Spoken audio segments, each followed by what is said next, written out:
جب کسی کی دعا قبول نہ ہو تو کبھی کبھی یہ بھی سوچ لیا کریے کہ اللہ مجھے اپنے دروازے پر کچھ دیر زیادہ کھڑا کرنا چاہتا ہے، اس لیے میری جھولی کو نہیں بھر رہا، اس لیے میری دعا پوری نہیں ہو رہی۔ اب اگر کوئی مومن ہے، اللہ کا برگزیدہ بندہ ہے، گناہوں سے بچنے والا ہے، نیک عمل کرنے والا ہے، اس کے باوجود مشکلات میں گھرا ہوا ہے، پریشانیوں میں پھنسا ہوا ہے، تو اللہ کی عزت کی قسم اسے چاہیے کہ وہ سجدہ شکر ادا کرے کہ مولا تیرا شکریہ، کیونکہ غیروں کو کوئی نہیں آزماتا، آزمایا تو اپنوں کو جاتا ہے۔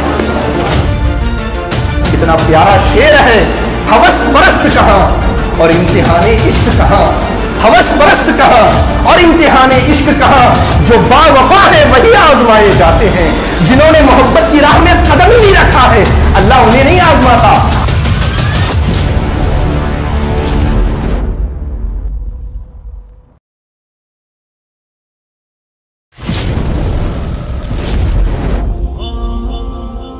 حضرات محترم، آئیے کچھ سننے اور سنانے سے قبل ہم اور آپ سارے جہاں کے مرکز عقیدت احمد مختار حضرت جناب محمد مصطفیٰ صلی اللہ علیہ وسلم کی بارگاہ بے کس پناہ میں اپنے عقیدتوں کا خراج بصورت درود پاک پیش کرنے کی سعادتیں حاصل کرنے پڑے۔ اللہم صلی علی سیدنا کریمنا نبینا مولانا محمد وعلی آل محمد بعدد کل حسنہ وجمالہ وبارک وسلم، صلاۃ و سلام علیک وعلی آلک وصحبک یا رسول اللہ صلی اللہ تعالی علیہ وسلم۔ حضرات محترم، اللہ رب العزت کی بارگاہ میں دعا کرتا ہوں کہ مولا کریم اس مبارک دن کے تمام تر فیوز و برکات سے ہمیں آپ سب کو اور پورے عالم اسلام کو مالا مال فرمائے، آمین آمین یا رب العالمین بجاہ سید المرسلین۔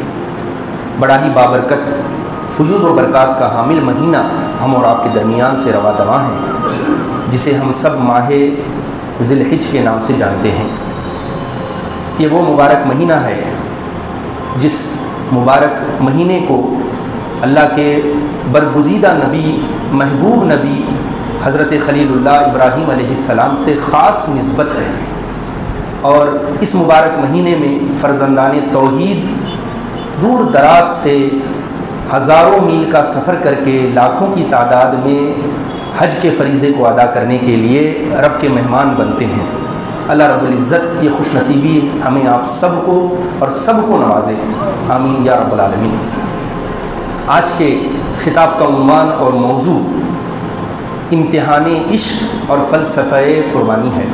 اس موضوع پر خطاب کے لیے میں نے کتاب شفا قرآن مجید سے سورۃ البقرہ کی 153 آیت نمبر کی تلاوت کرنے کا شرف حاصل کیا ہے، جس میں اللہ رب العزت ارشاد فرماتا ہے، یا ایھا الذین آمنوا استعینوا بالصبر والصلاۃ، اے ایمان والو صبر اور نماز کے ذریعے سے میری مدد طلب کرو، صبر اور نماز کے ذریعے سے میری مدد چاہو، میں تمہاری مدد کروں گا۔ اب ذرا دیکھیں، اللہ رب العزت نے اس آیت پاک میں اپنے بندوں کو جب مخاطب کیا تو یا ایھا الناس، اے لوگوں کہہ کر کے خطاب نہیں کیا، بلکہ یا ایھا الذین آمنوا، اے ایمان والوں کہہ کر کے مخاطب کیا۔ جب اپنے بندوں سے بات کی تو سارے لوگوں سے بات نہیں کی، بلکہ مخصوص ایمان والوں سے اس نے بات کی اور فرمایا، اے ایمان والو صبر کے ذریعہ میری مدد طلب کرو۔ اب ذرا دیکھیں، صبر کا عام طور پہ صبر کا تعلق، صبر کا ایمان کے ساتھ تعلق کیا ہے یہ سمجھنے کی بات ہے، کیونکہ اللہ فرما رہا ہے اے ایمان والو صبر کرو، اے ایمان والو صبر کے ذریعے سے مدد طلب کرو۔ اس کا کیا مطلب؟ پہلے فرمایا اے ایمان والو، تو دیکھیں یہ ایمان والے کون ہیں؟ اللہ فرماتا ہے الذین یؤمنون بالغیب، جو بن دیکھے اپنے رب کو مانتے ہیں، جو بغیر کسی شک و شبہ کے اپنے رب پر ایمان لاتے ہیں، وہ بندے ایمان والے۔ تو اللہ ایسے بندوں کو مخاطب کر کے فرما رہا ہے کہ اے میرے بندو مجھ سے مدد طلب کرو صبر کے ذریعے۔ اب سمجھنا یہ ہے کہ صبر کا اور ایمان کا تعلق کیا ہے، صبر کرنا کب پڑتا ہے، صبر کرنے کی ضرورت کب پیش آتی ہے، انسان صبر کرتا کب ہے، یہ سمجھنا ہے آج کے درس میں۔ صبر کن چیزوں سے صبر کا تعلق ہے؟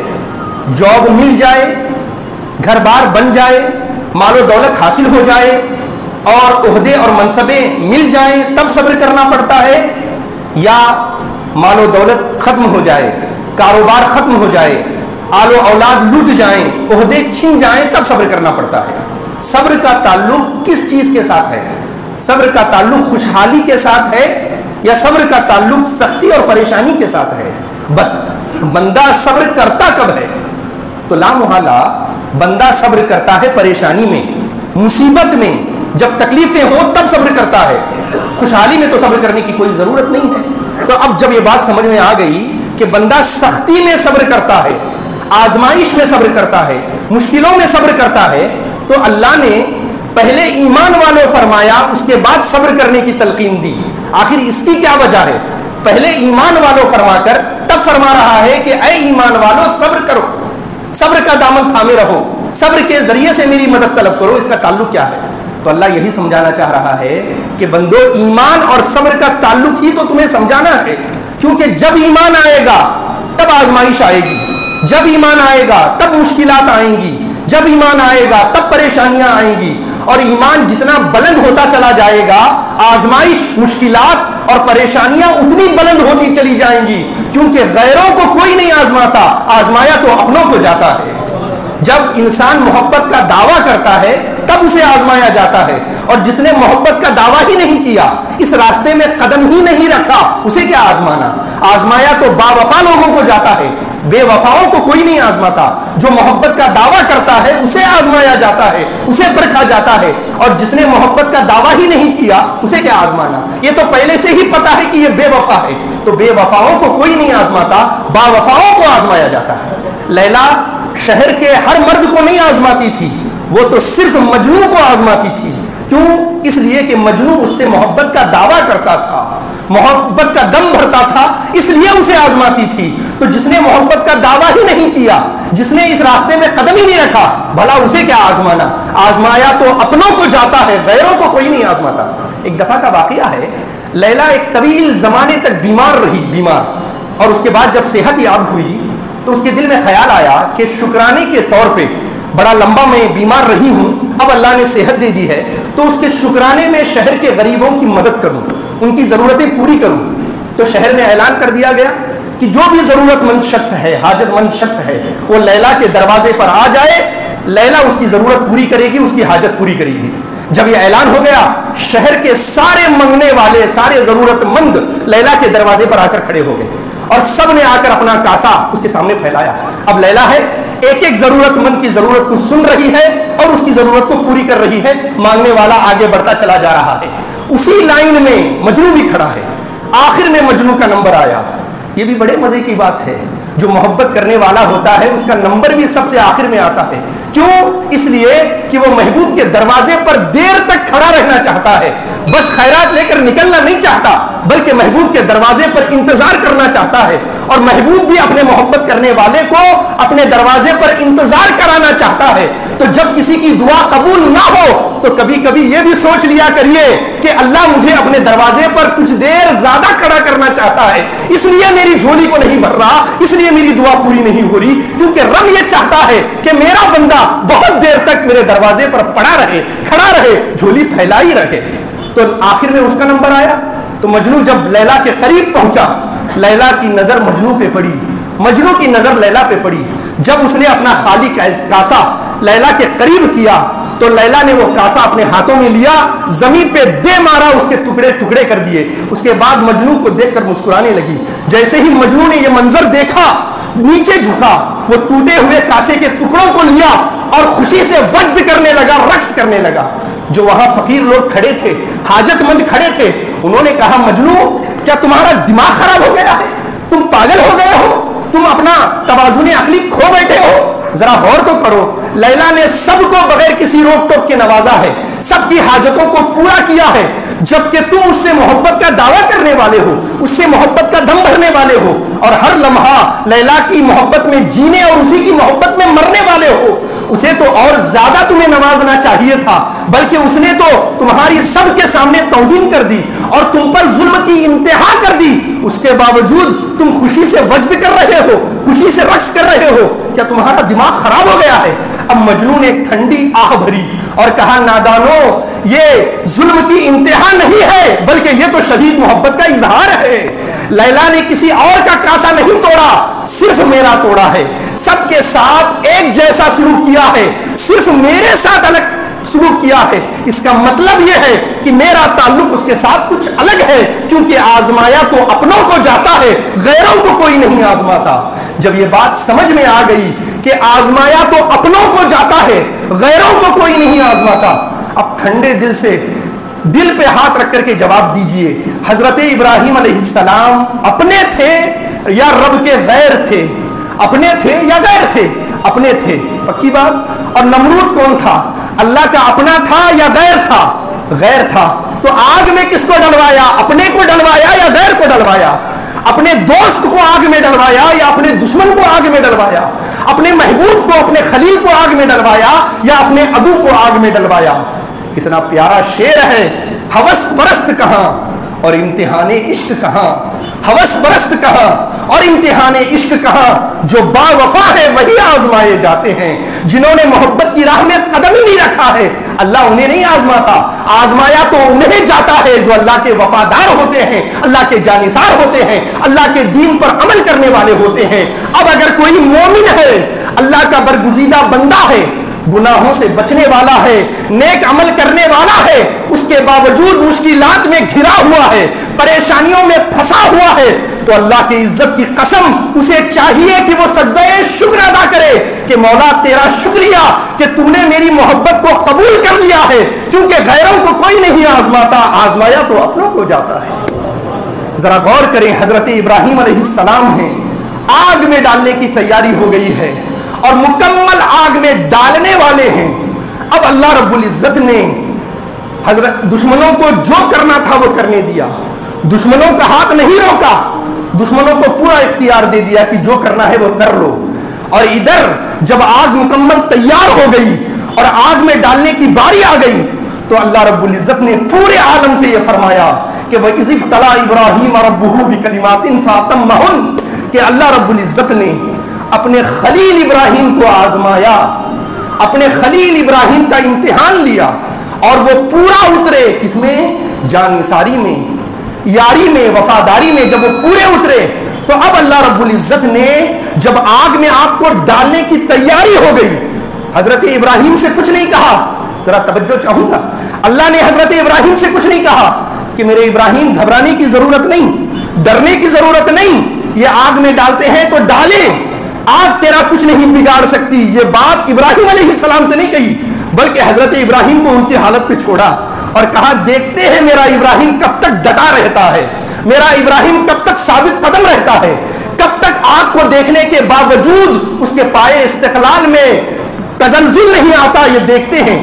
جب ان کا امتحان پورا ہو گیا اور آگ میں ڈال دیا گیا تب ڈائریکٹ آگ سے خطاب کیا، ڈائریکٹ آگ کو حکم دیا اور فرمایا یا نارو کنی بردم و سلامن علی ابراہیم، اے آگ خبردار، تیرے اندر آنے والا کوئی معمولی شخص نہیں ہے، یہ تیرے اندر آنے والا وہ شخص ہے کہ جس کے سینے میں تجھ سے زیادہ میری محبت کی آگ جل رہی ہے، تو خبردار میرے ابراہیم کو جلانے کی جرت بھی نہ کرنا، بلکہ قلنا یا نارو کونی بردم و سلامن علی ابراہیم، میرے ابراہیم پر ٹھنڈی اور سلامتی والی ہو جا۔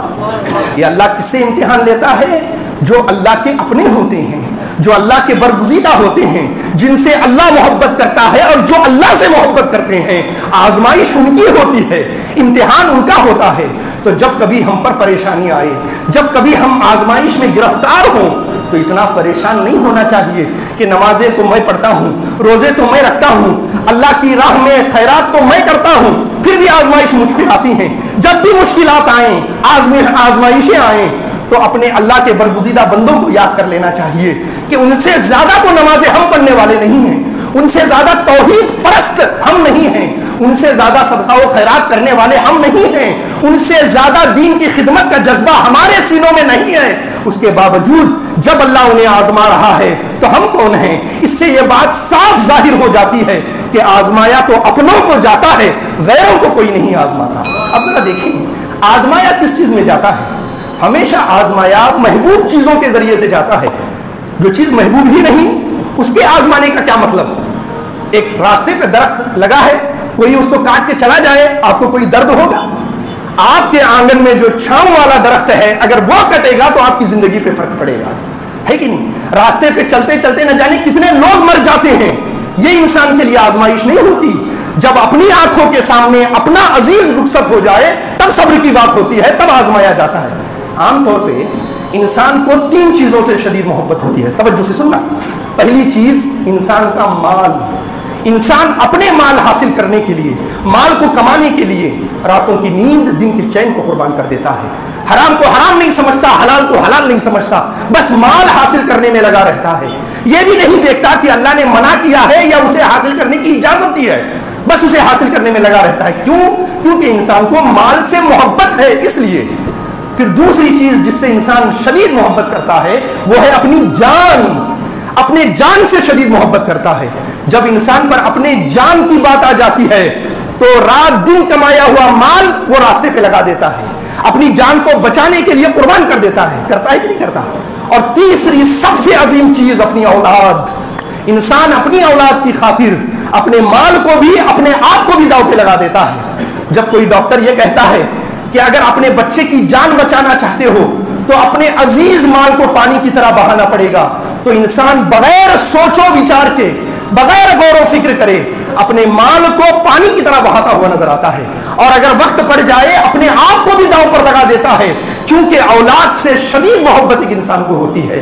یہ 3 چیزیں ہیں جن کی شدید محبت انسان کے دل میں ہوتی ہے، ہر انسان کے دل میں ہوتی ہے۔ اب ذرا غور کریں، حضرت ابراہیم علیہ السلام کی زندگی ہے، یہ تینوں چیزیں ان کی زندگی میں ہیں۔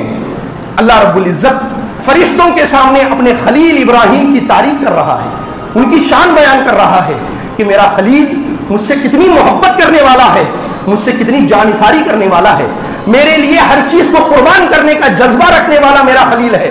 جب اللہ خود تعریف کرنے لگا اپنے بندے کی تو کیا بات ہوگی اس محفل کی؟ تو فرشتے نے عرض کیا کھڑے ہو کر، مولا اگر تو واقعی اتنی تعریف کرتا ہے تو تیرے بندے ابراہیم کا امتحان لینا چاہتا ہوں، انہیں آزمانا چاہتا ہوں کہ انہیں تجھ سے کتنی محبت ہے یہ دیکھنا چاہتا ہوں۔ اللہ نے اجازت دے دی، جاؤ پرکھ لو، آزما لو۔ اب وہ فرشتہ انسان کی شکل میں حضرت ابراہیم کے پاس آیا۔ حضرت ابراہیم علیہ السلام اپنے کسی کام میں مصروف ہیں اور بہت بڑا بکریوں کا ریوڑ آپ کا ہے، آپ ذکر و اذکار میں لگے ہوئے ہیں۔ وہ فرشتہ جو انسان کی شکل میں تھا وہ آپ کے قریب سے گزرا اور بڑی موہنی آواز میں، بڑی میٹھی آواز میں اس نے اللہ کا نام لیا، کہا اللہ اکبر۔ اتنا رس تھا اس اللہ اکبر میں کہ جسے بتایا نہیں جا سکتا۔ جب حضرت ابراہیم علیہ السلام نے اپنے محبوب کا نام سنا، اللہ اکبر، تڑپ گئے، بے خود ہو گئے اور ادھر ادھر دیکھنے لگے۔ نظر پڑی کہ ایک بندہ اللہ کا ذکر کر رہا ہے، فوراً اس کے قریب پہنچے اور فرمایا کہ تمہارے منہ سے میرے محبوب کا نام بڑا ہی اچھا لگتا ہے، ایک بار اور میرے محبوب کا نام سنا دو۔ اس نے کہا حضور پہلے تو میں نے اپنے مرضی سے لیا تھا، اب آپ کے کہنے پہ آپ کے محبوب کا نام لوں گا تو آپ کیا دو گے؟ تو آپ نے فرمایا میرا بکریوں کا اتنا بڑا ریوڑ ہے، یہ آدھا بکریوں کا ریوڑ تیرے نام کر دوں گا، بس ایک بار میرے محبوب کا نام سنا دو۔ اس نے کہا اللہ اکبر، آدھا بکریوں کا ریوڑ اس کے نام کر دیا۔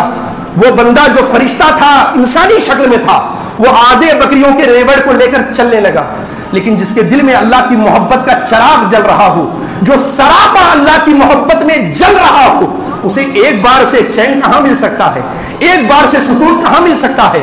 جب ہم اور آپ کو ویڈیو گیم سے لذت ملتی ہے اور ہمارا دل نہیں بھرتا، تو جس کے دل میں اللہ کی محبت جل رہی ہو اسے ایک بار سے اللہ کا نام سن کر چین کہاں مل سکتا ہے؟ حضرت ابراہیم پیچھے سے دوڑے، اس کے دامن کو پکڑ لیا، فرمایا جاتے جاتے ایک بار اور میرے محبوب کا نام سنا دو، تمہارے منہ سے میرے محبوب کا نام بڑا ہی اچھا لگتا ہے۔ اس نے کہا پہلے جو آپ کے محبوب کا نام لیا تو آپ نے آدھا بکریوں کا ریوڑ میرے نام کر دیا، اب جو آپ کے محبوب کا نام لوں گا تو اب کیا دو گے؟ فرمایا جو آدھا بکریوں کا ریوڑ بچ گیا ہے وہ بھی تیرے نام کر دوں گا، بس جاتے جاتے ایک بار اور میرے محبوب کا نام سنا دو۔ اس نے کہا اللہ اکبر، جو آدھا بکریوں کا ریوڑ رہ گیا تھا وہ بھی اس کے نام کر دیا۔ اب وہ پورا بکریوں کا ریوڑ لے کر چلنے لگا، لیکن جو اللہ کی محبت میں سراپا جل رہا ہو اسے ایک دو بار سے کہاں چین مل سکتا ہے؟ آپ پیچھے سے پھر دوڑے، دامن کو پکڑ لیا، فرمایا جاتے جاتے ایک بار اور میرے محبوب کا نام سنا دو، تمہارے منہ سے میرے محبوب کا نام بڑا ہی اچھا لگتا ہے۔ اس نے کہا پہلے جو آپ کے محبوب کا نام لیا تو آپ نے آدھا ریوڑ دے دیا، دوسری بار جو لیا تو پورا بکریوں کا ریوڑ دے دیا، اب تو آپ کے پاس دینے کے لیے کچھ بچا ہی نہیں ہے، اب اگر آپ کے کے محبوب کا نام لوں گا تو اب کیا دو گے؟ اب ذرا خلیل اللہ کا جواب سنیے، اور میں کہتا ہوں ان کانوں سے نہیں دل کے کانوں سے سننا۔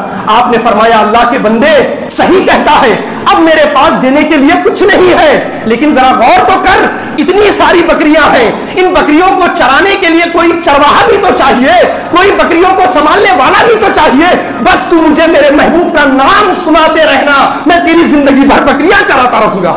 یہ ہے اللہ سے محبت، یہ ہے اللہ کے نام پر قربان کرنے کا جذبہ۔ تبھی تو اللہ رب العزت نے خلیل اللہ بنایا۔ اس کے بعد بچے کے ذریعے سے قربانی آزمائش لی، آپ نے بچے کو قربان کرنے کے لیے بھی آپ تیار ہو گئے، آپ کو آگ میں ڈالا گیا اس کے لیے بھی تیار ہو گئے، اور ہر حال میں یہ بتا دیا نہ علم میرا علم ہے، نہ خوشی میری خوشی ہے، مجھے جس طرح تو رکھے تیری بندہ پروری ہے۔ یہ اصل میں ابراہیم علیہ السلام کی سنت ہے۔ حضرت ابراہیم علیہ السلام کی سنت صرف یہ نہیں ہے کہ بکرا کاٹ لیا جائے، بلکہ ان کی اصل سنت اپنی خواہشات کی قربانی اللہ کی بارگاہ میں پیش کرنا ہے، اپنے مرضی کی، اپنی چاہت کی، اپنے ہونے کی قربانی اللہ کی بارگاہ میں پیش کرنا، یہ اصل سنت ابراہیمی ہے۔ لیکن ہماری پالیسی دیکھیے، اب جب تک یہ چاند نظر آیا ہے اور قربانی کا موقع پورا نہیں ہوتا، ہم لوگ داڑھی بھی رکھ لیتے ہیں، داڑھی بھی کٹانے سے پرہیز کرتے ہیں، کیونکہ حضور نے بال کٹانے سے منع فرمایا ہے، اور بہت سی چیزوں کو فالو کرتے ہیں، بہت سی چیزوں پہ عمل کرتے ہیں، اور جیسے ہی قربانی ہوتی ہے ایک سنت ابراہیمی کو ادا کرتے ہیں اور دوسرے حضور کی سنت کو قربان کر دیتے ہیں۔ یہ سچی محبت کا تقاضا نہیں ہے۔ سچی محبت کا تقاضا یہ ہے کہ حضرت ابراہیم علیہ السلام کی طرح ہم بھی کہنے والے بن جائیں، ان صلاتی و نسکی و محیایا و مماتی للہ رب العالمین، بے شک میری نمازیں، میری قربانیاں، اتنا ہی نہیں میرے مولا میرا جینا بھی، میرا مرنا بھی، میری شادی بھی، میری میت بھی سب تیری رضا کے لیے ہے، تیرے لیے ہے۔ یہ اصل بندگی کا تقاضا ہے، اور یہ اصل میں سنت ابراہیمی کو ادا کرنے کا معاملہ ہے۔ اللہ رب العزت سے دعا کرتا ہوں کہ مولا کریم کہنے سننے سے زیادہ ہمیں آپ سب کو مکمل طور پہ سنت ابراہیمی پہ عمل کرنے کی توفیق عطا فرمائے، اور ان کی طرح جینے مرنے کا جذبہ اور شوق عطا فرمائے۔ آمین آمین یا رب العالمین بجاہ سید المرسلین۔ استغفر اللہ ربی من کل ذنب و خطیۃ واتوب الیہ وما علینا الا البلاغ۔ درود پاک پڑھ لیں، اللہم صلی علیہ۔ جو حضرات سنتیں نہیں پڑھیں کھڑے ہو۔